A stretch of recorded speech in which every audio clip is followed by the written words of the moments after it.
आपकी लाइफ की ब्लेसिंग इस बात पे डिपेंड करती है कि आप लोग परमेश्वर के राज्य में रूहों को जीतने के लिए क्या कर रहे हैं। और एक्चुअल में इसीलिए परमेश्वर ने आपको बनाया है। आपके बनाए जाने का मकसद जो था वो यही था। जब परमेश्वर ने आपको बनाया, आपके साथ सहभागिता की, उसके बाद वो सहभागिता टूटी, इंसान पापी हुआ, जीसस क्राइस्ट आए और अब उसका मकसद यही है कि वो कार्य जो प्रभु यीशु मसीह ने क्रूस पे किया हम उसको हर जगह बता सकें। अब आपको ये बात समझनी है और बड़े ध्यान से समझनी है कि अगर आपकी लाइफ रूहों को बचाने के लिए सेपरेटेड नहीं है, डेडिकेटेड नहीं है, अलगताई में नहीं है, फोकस्ड नहीं है, तो आप वो सब चीजें मिस कर जाते हैं जो खुदावंद ने परफेक्शन में आपकी लाइफ के लिए रखी हैं। वो आपकी लाइफ की मैरिज हो सकती है, आपका फाइनेंस हो सकता है, हर एक चीज, हर एक आपकी लाइफ के एंगल में परमेश्वर ने आपके लिए परफेक्ट ब्लेसिंग्स रखी हैं। एक ब्लेसिंग, दो तरह की ब्लेसिंग्स हैं। एक है परफेक्ट ब्लेसिंग्स, जहां आप परमेश्वर की योजनाओं को पूरा करते हैं और परमेश्वर परफेक्टली आपको ब्लेस करता है।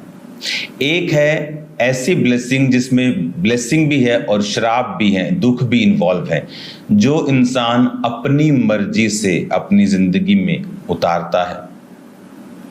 उस ब्लेसिंग में, उस पैसे में दुख भी मिले होंगे, उस शादी में दुख भी मिले होंगे, लेकिन जो खुदा की ओर से आता है उसमें वो दुख नहीं मिलाता। लेकिन क्या है परमेश्वर का हार्ट कि आप वो कर सकें और परमेश्वर से परफेक्ट लाइफ जी सकें, उसको ले सकें, क्योंकि परमेश्वर ने आपको आशीषों और श्राप दोनों के लिए नहीं चुना है, उसने आपको ब्लेसिंग्स के लिए ही चुना है। अब जब परमेश्वर ने एक अपने नबी को बोला कि तुम, जब लोग तुम्हें पैसा देकर इजराइलियों को श्राप देने के लिए बुलाएं तो मत जाना, तो ये परमेश्वर की, उसकी लाइफ के लिए परफेक्ट विल थी। लेकिन वो ढीठ था, लालची था वो नबी। और बाइबल कहती है कि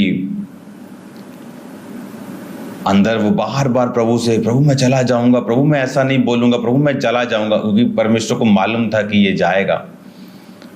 तो बार बार परमेश्वर से विनती करता है मैं जाऊं। परमेश्वर ने कहा ठीक है चला जा, पर श्राप उन्हें मत देना।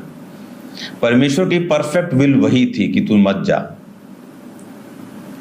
लेकिन वो परफेक्ट विल में ना रहकर नीचे की इच्छा में गया, जहां परमेश्वर के श्राप भी हैं और आशीषें भी हैं। और बाद में अगर आप उस नबी की जिंदगी को देखेंगे तो उसने श्रापों को हासिल किया। परमेश्वर एक जेंटल परमेश्वर है, वो आपको फोर्सफुली हिट नहीं करता किसी भी काम के लिए, पुश नहीं करता किसी भी वर्क के लिए। लेकिन क्या आपकी जिंदगियां परमेश्वर के सुसमाचार के लिए, सोल सेविंग्स के लिए, रूहों को बचाने के लिए क्या डेडिकेटेड हैं? चाहे आप डॉक्टर हैं, चाहे आप बिजनेसमैन हैं, चाहे आप होम मेकर हैं, हाउसवाइफ है, कुछ भी नाम दे दीजिए, लेकिन क्या आपकी लाइफ का जो मेन फोकस है वो रूहों को बचाना है या नहीं? जब आपकी लाइफ का मेन फोकस कि आप बिजनेस कर रहे हैं, लेकिन बैक ऑफ योर माइंड, आपके दिमाग के पीछे यही चल रहा है कि ये खुदावंद की महिमा के लिए है, मैं इस जगह पे जाऊंगा और सभी डॉक्टर्स को बचा लूंगा, मैं ये बिजनेस करूंगा, सब अपने व्यापारियों को यीशु मसीह के बारे में बताऊंगा, मैं इस पैसे को परमेश्वर के लिए इस्तेमाल करूंगा, चर्च में ये काम होने वाला है मैं ये काम करूंगा, मैं ये टीवी प्रोग्राम का हिस्सा बनूंगा, मैं इसको स्पॉन्सर करूंगा। ऐसी चीजें आपके माइंड में, आपके दिमाग में होनी चाहिए।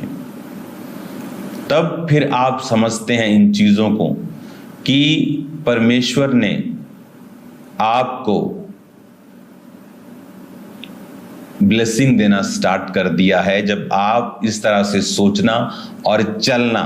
कुछ लोग सोचते हैं पर करते नहीं, सोचते हैं अपने बिजनेस को डेडिकेट कर देंगे, लेकिन कभी टाइथ नहीं, कभी ऑफरिंग्स नहीं, कभी सैक्रिफिशियल गिविंग्स नहीं, और इसी वजह से वो परफेक्ट लाइफ जो प्रभु उन्हें देना चाहता है उनकी लाइफ में नहीं आती। क्योंकि जब आप सोल सेविंग में मैं हूं और आप हैं तो हमारी ब्लेसिंग्स दूसरों से कहीं अधिक होंगी। कई पास्टर सेवकाई में होकर भी सोल सेविंग का नहीं सोच रहे हैं। इमेजिन करो, आप खुद पास्टर हैं लेकिन सोल सेविंग का कोई चांस नहीं है। वो जगह ले ली, वो बेच दी, बस दैट्स इट। उधर चले गए, वो काम कर लिया, उससे मिल लिया, लेकिन उन्हें मालूम नहीं कि उनका मेजर प्राइम पर्पस परमेश्वर ने किस लिए उनको चुना है। अगर आपकी लाइफ सोल सेविंग के लिए डेडिकेटेड है, आप मिस नहीं करेंगे जो परमेश्वर ने आपके लिए रखा हुआ है। आपको प्रेयर्स करनी है सब चर्च मेंबर्स को सोल सेविंग